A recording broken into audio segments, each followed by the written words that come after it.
Welcome back, YouTube. It's your boy Fargo, and we're back here in our Angels franchise, and the team has not gotten off to a hot start this season.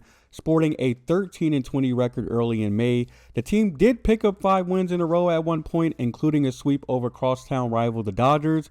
However, this team is needing to build more momentum heading to June if we're going to be buyers at the trade deadline. We're at home against the A's, down 1 in the 9th inning, and Luis Rengifo flares one to left field where the defender can't make the catch, and it's now 2 on with 1 out. Zach Neto was up to bat next, and he's going to ground this one to short. The A's get the out at second, but too late to get the out at first. However, the Angels get aggressive trying to send Odell home, and he gets thrown out at the plate, and the A's are going to beat their division rival Angels. A few days later, Kenley Jansen had a save opportunity on the road against the Baltimore Orioles. With 1 on and 1 out, Jansen's going to pitch to Ryan O'Hare. He gets him to ground a weak one to first. Shawniwell tries to go to second, but he's too late, and they're unable to get any outs on that play. All-Star Ali Rushman was up next, and he's going to hit a weak fly ball to left field, and Ward runs it down for the first out. Jansen then gets Ryan Mountcastle to fly out to center, and that's going to be out number 2, almost out of this jam. Last chance for the O's here. Jansen pitches to Kierstad. He's going to hit a weak ground ball to Kevin Newman, who runs it down. He throws out the man, and the Angels are going to solidify this 1-0 victory against the Baltimore Orioles, ending up 500 in the first 2 weeks of June. Halos travel to the Bronx to take on the Yanks next, and we had the bases loaded, down 1 with 2 outs. However, Nolan Shawniwell was unable to make the Yanks pay as he grounds out to short to end the game. Squandered opportunities like this is the reason why the team record sits where it is. As we return home to face the Astros, Neto's going to pop out in the 9th inning with a runner in scoring position, blowing the walk-off chance. Fireball pitcher Ben Joyce came on to try to shut the door in extras. On the first batter he faced, he gets Mauricio Dubon to pop out to Taylor Ward, preventing the runner to advance. Later, with the dangerous Yordan Alvarez on, he gets him to fish at a pitch out of the zone, striking him out for out number 2. He then comes back and gets Christian Walker to K as well, blanking the O's in the away half of the extra innings.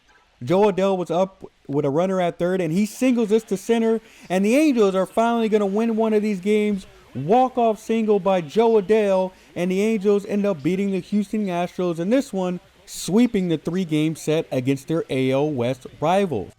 However, this was not a turning point for the season, as they were then swept by Boston in the Big A and lost 2 out of 3 to the Nationals. Halo sitting at 37-46 when this game against Atlanta came up here. They were down 1, the bases were loaded for Zach Neto. On an 0-1 count, Aaron Bummer gets Neto to fly out to right for out number 2. Angels don't end up testing the throw at home, so the runners stay where they're at. Rengifo was up next, and he ends up grounding this one to first sharply, and they're going to tag the base to end the inning. That was the last chance the Halos got as the Braves hold on for a 3-2 win at home, leading off this 3-game set against the Braves. At this point in the season, it was time for the squad to do some soul searching, sitting at the bottom of the AL West with a 38-50 record, only 2 games ahead of the Rays for the worst record in the conference. It was not looking like they were going to make it into the playoff race. So we then shifted our focus to the amateur player draft, and luckily we held the number 2 overall pick this year after some lottery luck in the offseason. One of my goals for this series is to find the next face of the franchise, and the draft gives us the opportunity to find that next star. And for us, our top target was second baseman Chester Burton. The 19-year-old second baseman from New York, already projected to have some pretty solid hitting stats as a 19-year-old, but still had some work to do in the field. Our scouts, as well as the MLB scouts, felt like he was the number 1 prospect in this draft, and with the number 2 pick, we were hoping that the Nats would decide to go somewhere else. That way we can take him at our selection. The Nats controlled his destiny, and with the number 1 overall pick, they decided to select starting pitcher Charlie Heinlein with the number 1 overall pick. He was ranked really highly by our scouts as well as the MLB scouts, and they decided to take him number 1. Well, with us picking at number 2, it was an absolute no-brainer. We selected Chester Burton, number 2 overall. He's going to be moving from the East Coast to the West Coast as our very first draft pick in this franchise, and hopefully someone that's going to set the tone for this organization going forward. Our division rival Seattle Mariners picked number 3, and they decided to select shortstop Edwin Park, number 3 overall. We didn't decide to scout him, but he did rank really highly according to MLB Pros, and they decided to take him with the number 3 overall pick. After selecting a position player with the number 2 overall pick, we shift our focus to the pitching staff and selected starting pitcher Mike Ullman, number 43 overall, with our second pick. He was number 5 on our board, so I think we got really great value there. With our next pick, we selected Fernando Vaccaro, the first baseman, who was ranked 35 on our board. He's more of a contact hitter at this stage in his career, so hopefully he could develop some power. For number 110 overall, we selected starting pitcher James Bayek, who looks to have guaranteed B potential or higher coming out of this draft. Next, we took Louis Sherry, number 140 overall, and he's someone we took a flyer on. We didn't scout him at all, but we did discover him during the season. And lastly, we take Andres Ortega, another pitcher who was discovered by our scouts and ranked 54 on our team board. So our first draft is complete, and it's time to see how we did. And we absolutely nailed it. Chester Burton comes in 80 overall, 99 potential. That's right, we hit on a generational talent in our very first draft. Thank you, Washington. Not only that, but we did get 4 additional quality prospects, as Ullman has 89 potential, who could be a high-end starter. Vaccaro has 87 potential at first base. Bayek has 88 potential, another possible high-end starter.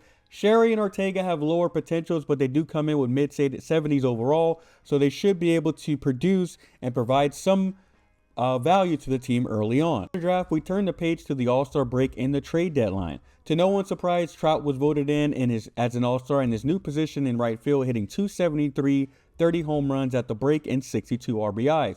But we did have a surprise All-Star in Kevin Newman. Somehow made it with a .270 average and 25 RBIs and 1 lone home run.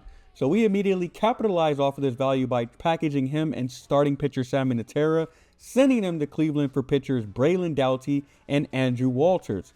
Just getting some more young arms in the organization, nothing flashy by any means. After trading our quote-unquote all-star second baseman, we then looked at right fielder Jorge Soler. Soler Perro has been somewhat effective this year, hitting 23 bombs and 64 ribbies, but only having a .234 average and 754 OPS. We could probably get some more from him. So we end up shipping him to Minnesota for pitcher Huascar Yanoa, who's a 26-year-old Dominican player with 3 years of team control and has a little bit more room to grow if he performs well. And our last deal at the trade deadline as sellers, we decided to send closer Kenley Jansen to the Atlanta Braves, who look to bolster their bullpen for their playoff run. In return, we get back relief pitcher Dylan Dodd. Once again, nothing too flashy, but just a younger arm to put in the organization. After being sellers at the deadline, we were clearly not going to make the playoffs this year. We were 14 games under 500 facing the Dodgers in a 1-1 game.